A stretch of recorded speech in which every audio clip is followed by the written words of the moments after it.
Hello everybody, I'm Philip J. Watt and this is the Conscious Society YouTube channel. Today we've got a new guest, Elaine Ingham.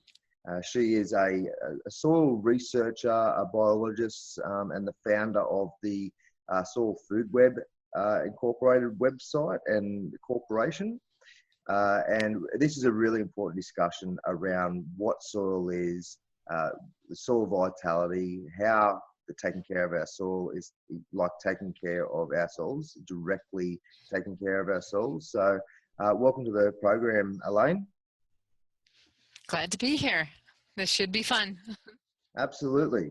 I really love permaculture. As I was explaining to you prior to this interview begun, once I started to look at how we can sort of resolve some of these issues environmentally, desertification, ocean acidification, deforestation, and others, I really looked at permaculture as an appropriate way to deal with not just the environmental concerns, but also the cultural, the community ones as well, in terms of providing an abundance at a local level, which is, and also restoring local economies. There's a lot of benefits that come from permaculture. But also through that process, realise how important soil is. And it's not what we've been sort of taught or led to believe, or there's so much more to soil just being dirt. So let's start with that. What's your definition of soil, and why is it so important? Well, it's a very common mistake that people make to think that soil and dirt are synonymous. When we're looking at what is dirt, what is soil, the difference is that soil by definition has to have life in it. It has to have organic matter. Whereas when we're talking about dirt, the only component that has to be there are the mineral components, the sands, the silts, the clays. Of course, soil has sand, silt, and clay in it. Probably has some rocks and pebbles, and it all came from parent material once upon a time. But the breakdown of that parent material into the different size fractions, the sands, the silts, and clays, is something that was mostly done by life, by organisms. And so when we go back to Hans Jenny, for example, the father of soil science, if you will, he defined soil as having the mineral component, sand, silt, clay, but it had to have organic matter in order to feed the life that should be present in that soil. That life, the soil food web is what we call it, they all have to interact, they have to work together to help promote the health of the plant. The plant is such an important part of what's going on in soil. The plant is putting out exudates into the soil, and most people at that point kind of click off exudates. What the heck is that? One of those wonderful scientific terms. So let me put it into average everyday language. They are cakes and cookies. The plant is releasing cakes and cookies, so mostly sugar, a little bit of protein, a little bit of carbohydrate. And if I asked you to go into your kitchen and make a recipe of that, you would be making any one of hundreds of thousands of different kinds of cakes and cookies. So the plant puts out the cake and cookie it wants to put out that will wake up the right sets of bacteria and fungi to do very specific jobs for that plant. So the plant needs nitrate. It's going to put out an exudate that wakes up those bacteria and fungi that make enzymes that will pull that nitrogen straight out of the crystalline material of the rocks, the sands, the silts, the clays. There is no soil on this planet that lacks the nutrients to grow plants. It's just utterly ridiculous that we're going around putting in inorganic fertilizers because your soil already contains all the nutrients that your plant could possibly use. They're present in that soil. What we've destroyed in converting our soil into dirt has been that life that makes those nutrients available back to the plant. So the bacteria and fungi make these enzymes that then pull those nutrients into their bodies, and that's a storage form. The plant knows that it's building up this massive set of bacteria and fungi around its root system. So these bacteria and fungi are castle walls that are protecting your root system from diseases and pests. If you've got a castle wall, the bacteria and the fungi, you know, the knights on shining armor running around on their white horses to protect that root system, you will never get disease. You will never have any damage to that root system. So the bacteria and fungi build up, they're protecting that root. Then, because we've got massive amounts of bacteria and fungi growing around that root system on the exudates that the plant is putting out, that attracts the predators into that root system. And so here come the protozoa, here come the beneficial nematodes, the bacterial feeders, the fungal feeders, the earthworms, the microarthropods that eat fungi, and they start chowing down on some of those bacteria and fungi. Because the nutrient concentration is so much higher in bacteria and fungi than in their predators. The predators have to release, spit out, poop, you know, protozoa manure is all of those nutrients in the proper form and in the proper balance for your plant. And the plant is kind of like the pizza delivery guy, delivers the pizza to that root surface. And the plant gets exactly what it wants, every nutrient balanced correctly. Unlike when we use inorganic fertilizers, we pour on one or maybe two, in extreme cases we'll put 3 of the nutrients that the plant is going to require, but all the rest of the nutrients are ignored. And every time we put on an inorganic fertilizer, it kills those organisms that will protect your root, that will pull the nutrients into that root zone and store them and keep them there. If we destroy this life, we have no way to build structure in the soil. And therefore, water does not infiltrate into the soil. Instead, your water runs off and it ends up causing erosion, and it causes movement of your soil into your lakes and rivers and streams, destroying water quality. As we do not build structure, if we don't have the bacteria and fungi to build the structure in your soil, then oxygen cannot move down. Root systems are aerobic. They have to have oxygen in order to function. For the bacteria and fungi to pay attention to the exudates that the plant is releasing, it has to be an aerobic environment. As soon as you start going oxygen poor, because oxygen can't, if you don't have good structure, oxygen can't move through and into that soil and go down as deep as it ought to. And so that means you're going to have anaerobic compacted zones, and those organisms that live in those compacted areas make extremely toxic chemicals that will destroy your root system, that will prevent oxygen, water, anything else from moving down through that soil.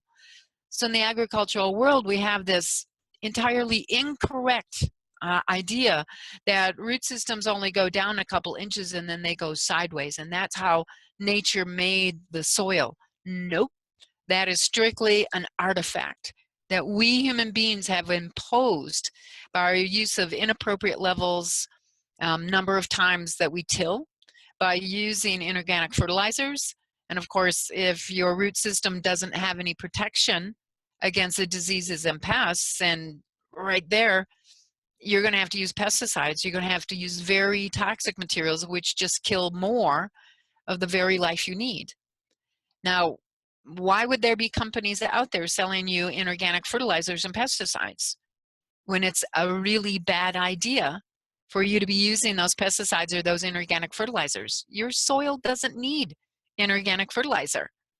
It already has all the nutrients that it requires if you have the life. Well, and if you have the life, you don't need those pesticides. You don't need those toxic chemicals, because you're going to be protecting the below ground part of your plant and the above ground. The above ground is just like the below ground. Your plant is putting out exudates to grow all these bacteria and fungi, protozoa, nematodes, to protect the above ground part of your plant as well, until we come along with pesticides and inorganic fertilizers and kill those organisms. So soil is a really amazing place. It's so dynamic. Stuff is happening in there all the time. It's just zoom, zoom, zoom, stuff going on all the time. And people don't understand that. because they're used to dealing with dirt where it's nothing's happening except bad stuff. And so those chemical companies, those pesticide companies keep trying to tell us that, well, the only way you can grow plants is to use our product.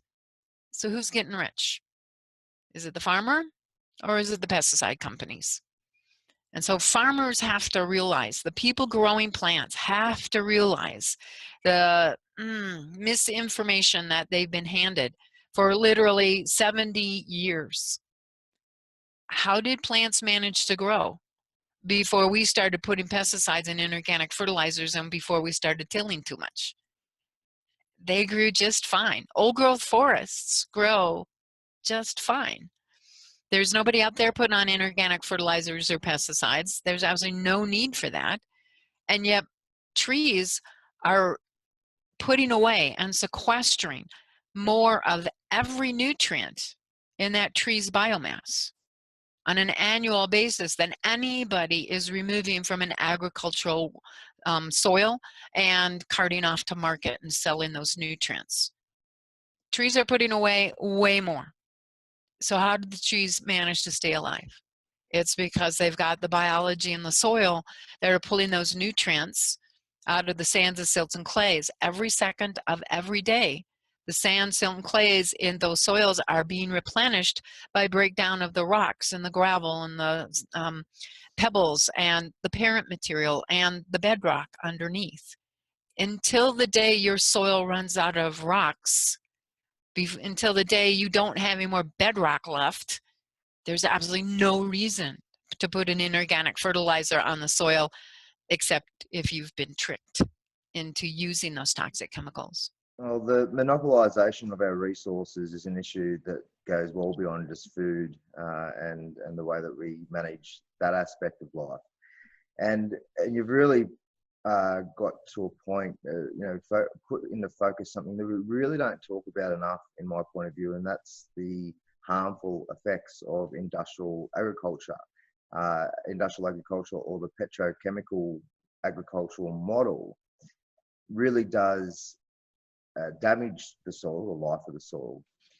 It doesn't provide the essential nutrients that we really do need within our food. I think you mentioned there was three primary sort of additions that they provide through the fertilizers. I think it's nitrogen, potassium, and something else.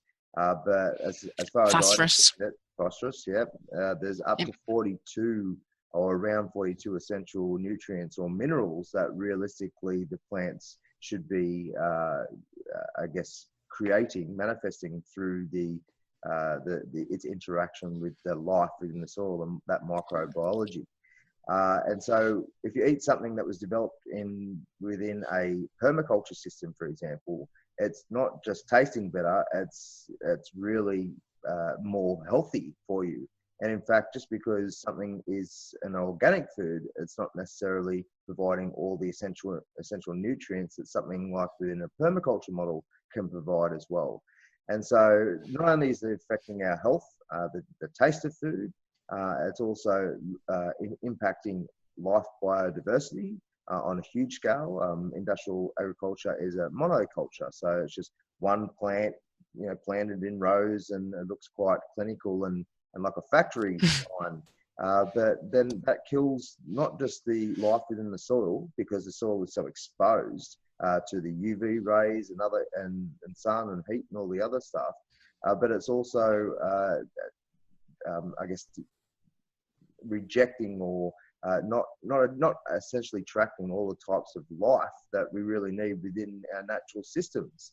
So then there's different types of fauna and flora die off, and it's a really, really huge issue. So it doesn't just impact our health, which we really should be reconsidering in terms of what stuff we put into our bodies, because a lot of health really is focused on preventative health, taking care of ourselves so we don't get sick. Instead, we have a model where it's prescriptive health. If we get sick, then we give ourselves some drugs within the pharmaceutical monopolies, so the pharma giants. So we can actually mitigate a lot of the health issues just by eating the right nutrients and the right food and taking care of our, our own life within our own system, our own microbiology within our guts, and etc. And it's always an interesting question of where does that biology in your digestive system come from? It should be coming from the surfaces of the plants that you're eating. We shouldn't be so paranoid about, oh, you have to wash every carrot. You've got to get your onions perfectly clean. Your beets can't have anything on them. We got to get the bleach out there and absolutely clean every surface. When in fact, if that's soil that's on your plant material, you need to be consuming some of that because it's got all that mixture, the diversity of microorganisms that you need. The American Medical Association wrote in their journal, probably about 10 years ago now, said that on an annual basis, people need to consume at least 4 pounds of soil every year. And yet the attitude you get from watching commercials on television, listening to the chemical world, the pharmaceutical folks, is that everything has to be sterile. Oh my gosh, it's got something on it. Look out, it could be harmful. Bacteria are bad. And that's absolutely not true. The bad bacteria, yep, they're bad. But how do you prevent those things from getting into your life? They have to be aerobic. Aerobic conditions do not allow the anaerobic bad guy disease causers to grow and to flourish. If you've got everything aerobic, well structured, then the oxygen's there and the disease causing organisms can't grow. So one of these huge issues that we really need to understand better is anything beneficial is going to be an aerobic organism basically, and we can't allow anaerobic conditions. So big factor in choosing the right kind of situation. And we've got to be eating all of these organisms that come from the surfaces of the plant materials. Our lettuce shouldn't be sterile. When you buy a bag at the grocery store of lettuce that's all nicely cut up and nicely preserved inside that bag, when you open that bag and there goes the nitrogen gas that's preserving that lettuce, what happened to all the beneficial biology that ought to be on the surfaces of the leaves of that lettuce? They are gone. It's an anaerobic environment inside that bag. So what are the organisms growing on that lettuce? It better be sterile or it's going to be the bad guys growing. And so we're missing out on replenishing our own microbiome. And if you think about the same thing with our animals, of course they're having problems digesting things. Of course their meat doesn't taste very good. Flavor and nutrient concentrations, all of the proper balance, that nutrient balance gives us the flavor. So when you take a bite out of a carrot and it's like, well, this doesn't taste like a carrot. This kind of tastes bad. It is bad. It doesn't have the nutrients in it that you require. So there's the simple test for you. If you take a bite out of an apple and it tastes like wood, don't bother eating it. It's not doing you any good. So, it's obesity is such a huge problem in, first world countries, if you will, because we eat something, it doesn't have the nutrients in it. And so our body keeps saying, I'm hungry, feed me, feed me. I don't have the nutrients that I need to be healthy. So you eat some more and you're still not getting the nutrients that you need. So you eat some more, because your body's going, feed me. And it's not getting the nutrients it needs. So of course we're all having problems with weight gain. How do you reverse that? Eat food that comes from soil. We have to have the right organisms in there so your plants have all of the nutrients. You're replenishing your microbiome. Every second of every day, you're replenishing that microbiome. When you think about the fact that there are more individuals of bacteria and fungi in your body than there are cells of yourself, you can see how important it is to replenish all those beneficial organisms constantly. There are simple tests that we can do to measure the amount of nutrients in our food. I don't know exactly what that test is. So would you like to explain a little bit about that, how to test for the nutrition sort of density of the food that Yep. we eat? And how do we ensure that we get the right microorganisms or the right bacteria and fungi within the food that we're eating as well? Because it's very difficult for many people in the city to get access to, I guess, not just organic foods. We need to shift away from this organic versus non-organic to what's actually nutritious and what actually has the essential microorganisms and other life forms in it to help with our gut health, etc. So, yeah, what is the test? To test for nutrients, and how do we ensure we get the right foods? Yep. How do we test for the nutrients? And one of the things you have to realize is that we've been led astray by our, like the USDA, the Food and Drug Administration in the United States, Australia, the same sorts of organizations.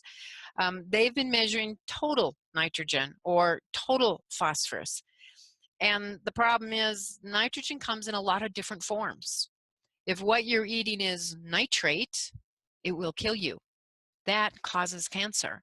If you're eating a lot of ammonium, that's not what your body needs. What human beings need is protein. We need those amino acids. We need the nitrogen in the proper form for us. And so what we need to measure in our food to determine nitrogen concentration, is it healthful, is it beneficial for us, is the diversity of proteins and amino acids. When we're looking at phosphorus, you don't measure total phosphorus, because if you're eating phosphate, PO4, it will kill you. You've got to be eating the organic compounds. That PO4 has to be attached to a carbon chain. So you want to be eating lipopolysaccharides. You got to have those fats. You've got to have the right balances of the different kinds of amino acids and fats so that you're getting the right amount of nitrogen and phosphorus. Well, and then there's that boron, and there's the calcium, and they all have to be bound to a carbon chain. So it's got to be bound to a sugar, it's got to be bound to a protein. And so what we need to be measuring in our foods are not total nitrogen or total phosphorus or total calcium. It needs to be the vitamins, the hormones, the lipopolysaccharides, the proteins, the fats. We've got to have the right balance of all of those things. And I have gone to nutritionists for probably the last 20 years saying, okay, so I'd love to do the nutrient testing. And they keep going back to total nitrogen, total phosphorus, total sulfur. And it's just ridiculous. And I'm always, no, we have to measure the organic forms of these nutrients, because that's what your body takes up. And it just floors them. I've never heard of that. I have no idea what you're talking about. Go to a biochemist and they're going to tell you those sorts of things. So in order to measure it, you have to be extracting the proteins, the amino acids, the lipopolysaccharides, the carbohydrates. All of those things need to be extracted from that food. Got to look at the vitamins and then determine what's the balance that your body really needs. I always kind of have to laugh when nutritionists talk about the 4 food groups, and you have to have 3 servings of this and 8 servings of that and 5 servings of this other stuff. If I ate like that, I would be 300 pounds, because that's not supplying the nutrients that I need. We've got to have the proper balance. The nutrients have to be in the food. So that's a simple way to, well, it's actually not a very simple way to measure the nutrients that you need. There are under development some simple ways of using infrared radiation. So you take a gun basically that shoots a beam of infrared on the food resource, and the way that infrared light is reflected back to that gun, there's a collector on it, and that will tell you what the concentrations of these different kinds of organic compounds actually are. So there's a number of those things trying to be developed. And of course, the problem is we've got big business out there saying, oh, no, that's a bunch of hooey. No, people don't really need to know that information. But yes, we do. If we really want to eat in a way that we're not constantly being hungry, constantly having to feed ourselves. So what was the second question again? In terms of how do we get the right foods? How do we get the right microorganisms? I think the critters. You want to eat a lot of diversity of lots of different kinds of fresh foods, things that haven't been sterilized, haven't been packaged and gamma irradiated. You need the organisms that are coming on the surfaces of all that plant material and even in some of the meats. We need to eat a lot of fermented food. Human beings' digestive systems are anaerobic. And so fermented food is going to give you a balance of these right kinds of compounds that your body requires. And some of these things are compounds that prevent you, or organic acids that prevent you from having that overwhelming feed me, feed me, feed me, I'm hungry. They're suppressors of your appetite. When you eat those kinds of organic acids, they shut down your appetite, and you are getting the biology that you need on the surfaces of all that plant material. So eat a high diversity, as high a diversity of all these different kinds of foods as you possibly can, and make sure that you're consuming some fermented foods. That's great advice. On a personal level, we can do something for our health and revolutionize the way that we look after ourselves by simply what we eat. You talked about the going basically nutritionists who don't understand nutrition, and this is a common situation. And you go to university and you're indoctrinated into a particular belief system, and that belief system isn't necessarily correct. This is quite concerning. Someone who you would consider an expert, and it's sad that that is the way it is. That they're an expert, but they're been taught in a way that they promote big business. They promote more profits by the pharmaceuticals, by the chemical companies, and it's sad that we've allowed those companies to gain so much power and so much money that when they want to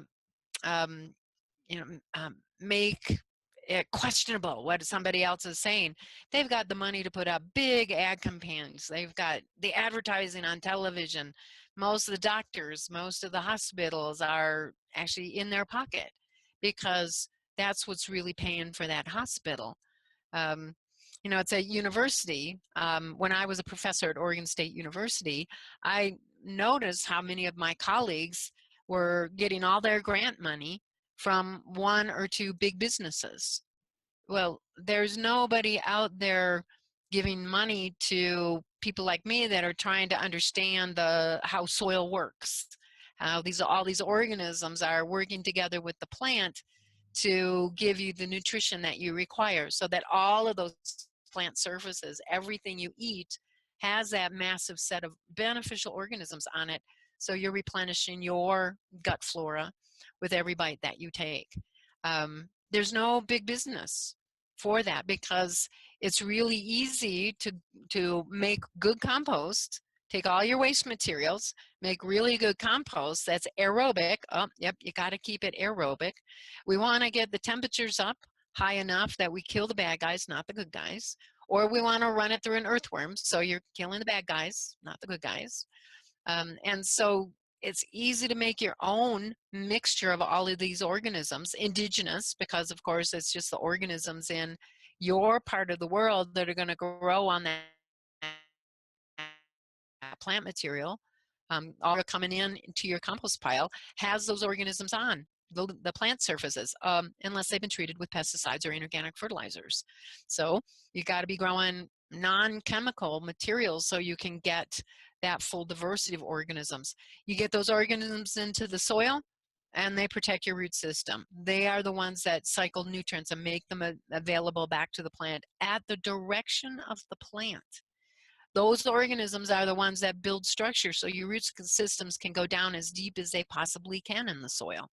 And it makes me so angry so often when people think that it's normal for root systems to just go down a few inches and then go sideways, when they ought to be going down 10, 20, 30, 40 feet into the soil. Grass in your front lawn should have its root systems down at 10 to 15 feet.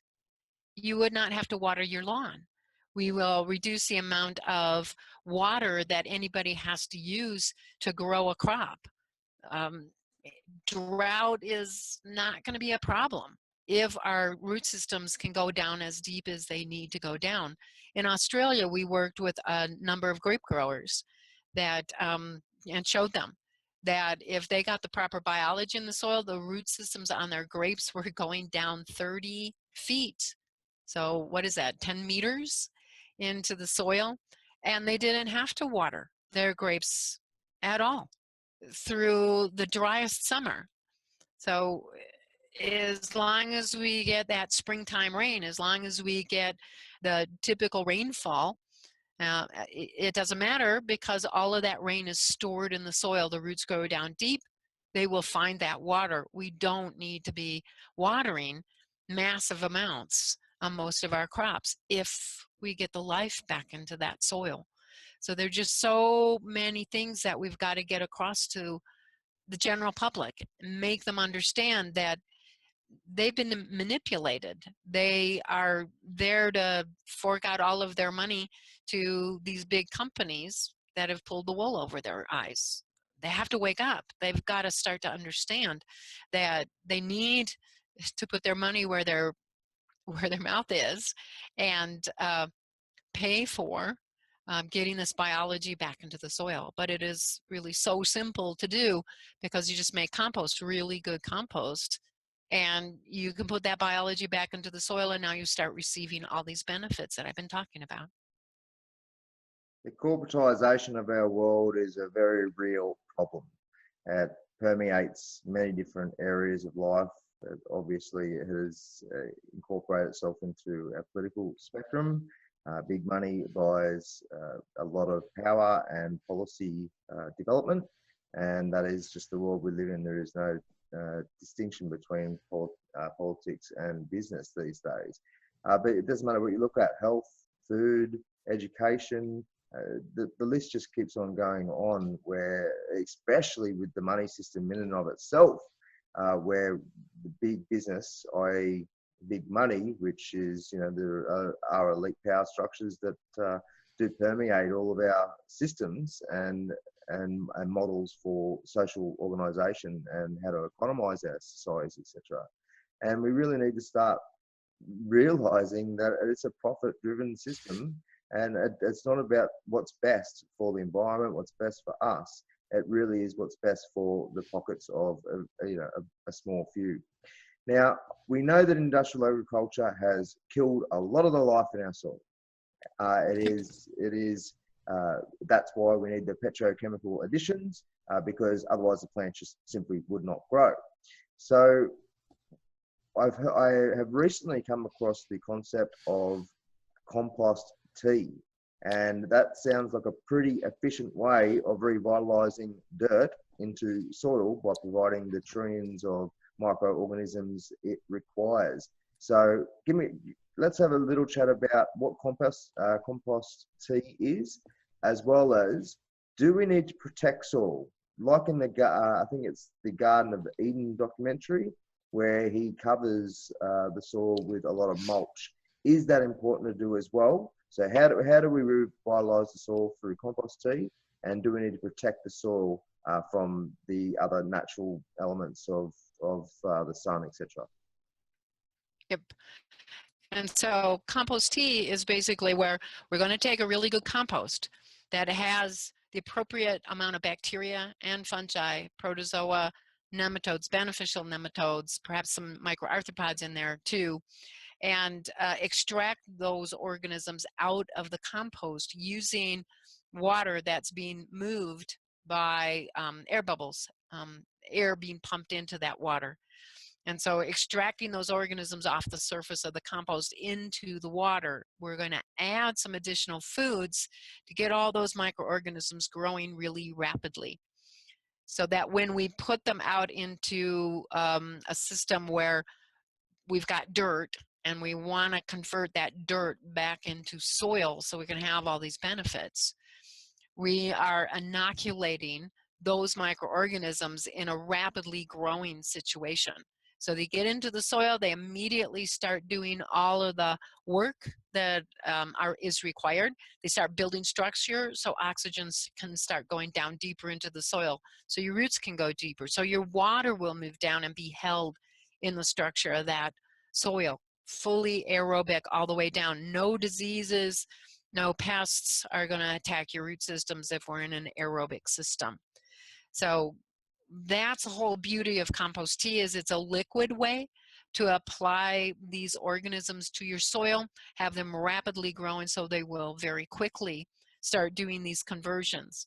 A lot of times we'll work with growers where we want to put these organisms into their soil at the end of the growing season, because then you've got all through your non-growing part of the year, you've got all that time that these organisms can be building soil structure, start that process of nutrient cycling, getting everything back into kilter for your plants to be able to grow and not be stressed. If your plant is never stressed, it's not going to be subject to attack by diseases and pests, because diseases and pests only really attack plants, or even if you think about human beings even. If you're stressed, you're much more likely to become sick because your defenses are down. You don't have the ability to protect yourself. Plants are the same way. Stress is not a good thing. So we want to make certain that our plants are getting all the nutrients. So compost tea is an easy way to do that.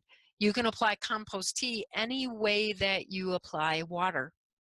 And so you can have a tank and you can be pumping the compost tea out in your irrigation water. You just have to make sure that there's no chlorine or chloramine in that water, because city water, we have chlorine and chloramine to prevent biofilm, the anaerobic bacteria and fungi from growing on the pipes. So all of that water is coming to you with very toxic chemicals in it, because we've got to prevent those bad guys from growing in the pipes. Well, you got to neutralize that chlorine and that chloramine. And the easiest way to do that is to extract some humic acid out of your compost that you're making in order to fix your soil. So extract the humic acid just by passively running water through that compost, and that nice rich dark brown colored material, that's the humic acid. Treat your water with that humic acid and you get rid of the chlorine and the chloramine. You tie it up so it's not going to have that biological effect. Compost tea, easy way to do that. Now, what was the second part of that question? Do we need to protect soil from the sun and other natural elements by covering it with layers of mulch? Yep. And it's a very good idea, especially in the parts of the world that have monsoon rains, where you have a long period of time where you're getting raindrops hitting on the surface of the soil. Those raindrops are some of the most compacting effects. Tillage is something that causes a lot of compaction. Big equipment driving across the ground, that causes a lot of compaction. Inappropriate management of herds of grazing animals, where they're on the soil too long a period of time and no time to recover from that damage. But rainfall in many parts of the world is the most compacting effect. And so every time that raindrop falls on the surface of the soil, that splat causes compaction. Protect that soil surface by either getting a nice layer of mulch, leaf material, straw, something to protect that surface from that impact. So that constant dripping, the raindrops coming down doesn't compact the soil. Or some of the more recent work that we've been doing is to use cover plants, where I have really short, low-growing plants that permanently cover the surface of your soil. So they're perennial plants. They don't grow very tall. They can completely cover the surface of your soil in an acre field. They'll very rapidly cover that surface. And then if you're going in with a row crop or vegetables, you just till the strip that's just wide enough to get your seed in there and have that seed pop up and get above your cover plants. But then come fall, when you harvest, or when you come to harvest time, you harvest your plants, that residue falls onto the surface of the cover plants, and those cover plants are maintaining this really good biology all year round.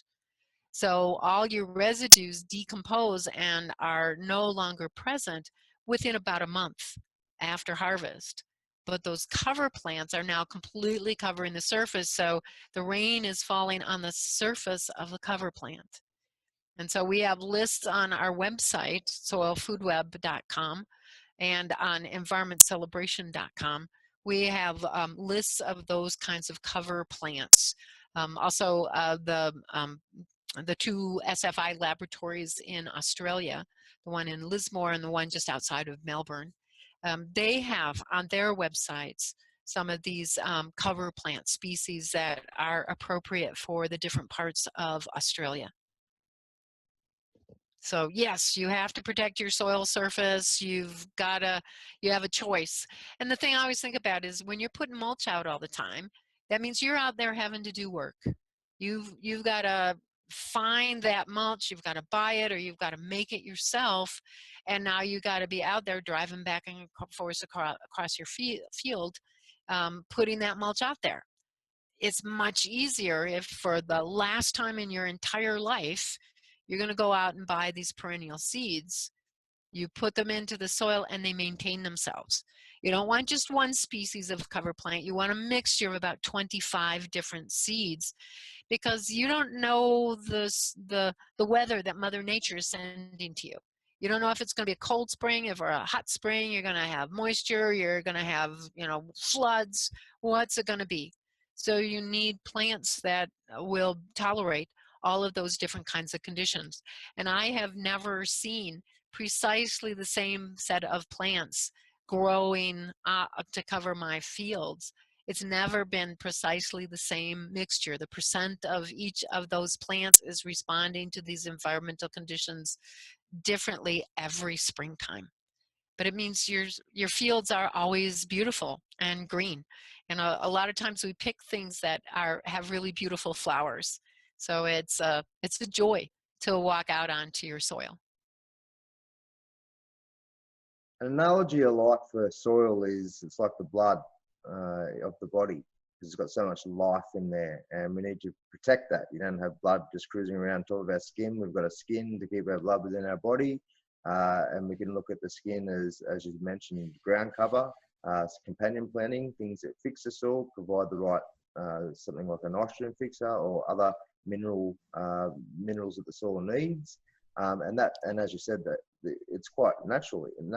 The earth, the environment will take care of itself. It'll create the right what it needs, or what it truly needs, to come into harmony, into balance. Yeah, so regardless if it's mulch or a ground cover, we really need to protect that blood, the planet's sort of life, from the harsh elements, and also being eroded and all the rest of it. All right, so I think we've come pretty much to the end. I think we can sort of reflect on the fact that just because you're an expert in a particular field doesn't mean that you have an expert in the right information or in the area. You're just an expert in what you're being taught. And that we understand that big business want to make money. These sorts of new systems, permaculture, and or other types of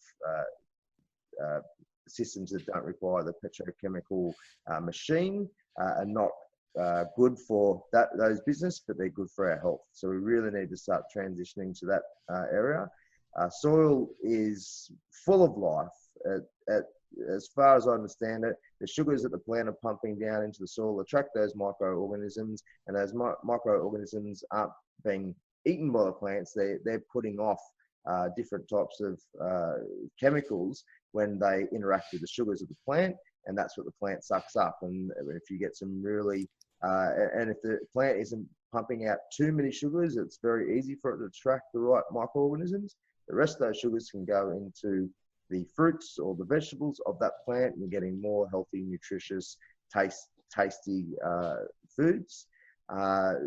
With soil in general, it really is the foundation of health and nutrition. We really need to look at it as intimate and interconnected when we look at what the food we're eating. It's not the plants that is just what we're eating. We're also eating the soil.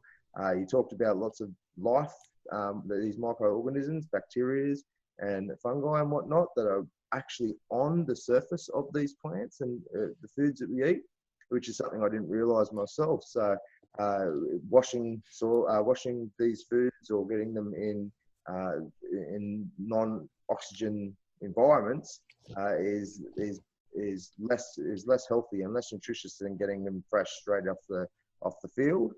Yep. What else? What have we missed? Is there anything else that you think is important to talk about in terms of soil? Oh, there's a lot more subtleties that we could go into.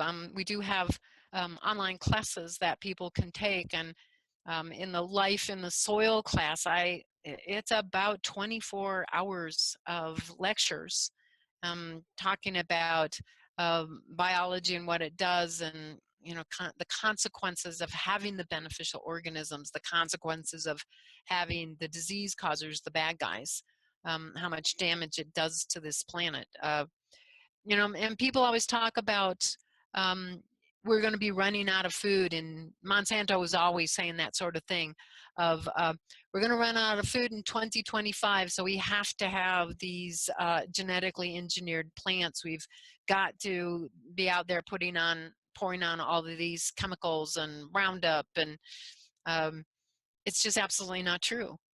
They are just misinformation again.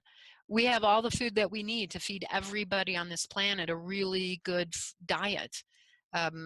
We have to get them the food, and that's the problem, is the delivery system's not there.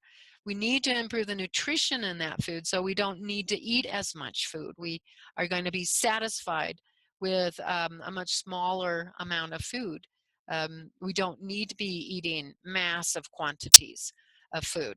So we've have to get this biology back into the soil. And we've got to stop falling for the false information that's being given out by these companies. We grow all the food that we need. We just have to get it to the people. We've got to, and you were talking as well about people in the cities not having access to healthy foods. One of the things that we're doing here in the US is going back into the cities and taking all of the empty lots, all of those weed areas that nobody's caring for, that are just eyesores, are causing a lot of problems within the city, and giving those empty lots to people who come in and start to compost, start to grow foods for everybody in that area of the city. And now they've got access to good food. They've got the microbiome being reestablished, and they are not that dependent on the hospitals and on the doctors anymore. They're not running to the medical community so often. So their life is a lot better because they have that food, and it's available to them in what used to be food deserts, where there really wasn't anything good for them to eat. So lots happening. We've got so much further to go. We've barely begun to understand everything that's going on in the soil and how to manage it. So, go check out our online courses so you can get the latest and the greatest, but then you'll see where we've barely begun. We've only started. Barely scratched the surface, eh? So Yep. I absolutely agree. I think we should really look at relocalizing our food, at least re-regionalizing it, so that our food sources are very close, and so we can make sure we're getting fresh, high quality, high nutritious foods. And it also revitalizes local economies as well. Permaculture is a fantastic model. I'm a huge advocate for it.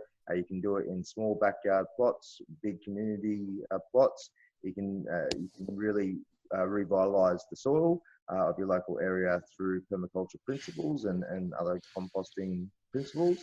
And we can also really build the capacity to grow food in regions that we wouldn't necessarily think that that's a high quality place to grow food. So we can over time revitalize our soil structures, or even change the soil structures through simple permaculture principles to be able to grow all the food we need on a local or regional scale. Thank you, And it's Sarah. like when you listen to the USDA, for example, they will typically say it takes 100 years to build an inch of soil. And that is absolutely not true. It takes me overnight to build an inch of soil, and way deeper. And people will often say, once the desert has started to encroach, there's nothing you can do. We've lost that land. Absolutely not the case. Mother Nature took everything on this planet from absolute sterile and has built up the soils that we have. And so if we understand the principles of nature, if we understand the permaculture interactions, then we can rebuild all of that soil in a very short period of time. Climate change, that could be over and done with in a very short period of time if people would start to compost properly. If everybody in Australia started to compost in an aerobic fashion, we could take most of the CO2, elevated CO2 in the atmosphere, put it back into the soil from whence it came, and we would not have climate change occurring. Within 3 years, we could do that if just the people in Australia would start to compost correctly. I think we probably have to push composting correctly and getting that biology back into the soil, rebuilding soil structure, sequestering carbon. We're going to have to do that worldwide, so we have enough people involved to really pull all of that elevated CO2 back into the soil where it needs to be stored. There are so many things that we can mitigate, so many issues we can mitigate through just taking care of our soil and taking care of our land. As Jeff Lawton says, you can solve all the problems, all the world's problems in a garden. And I definitely agree. Thank you so much, Elaine. It's an inspiring conversation. I really hope people connect with it and really deeply feel how important this discussion is and where we need to move forward, both individually and collectively, around our food and our soil web and the life that we generate and consume from our soils. Thank you for joining me, Elaine. Thank you very much, Phil. It's been an honor to be able to chat and talk with you and bring this information to more and more people all the time. Thank you very much. Excellent. Thank you.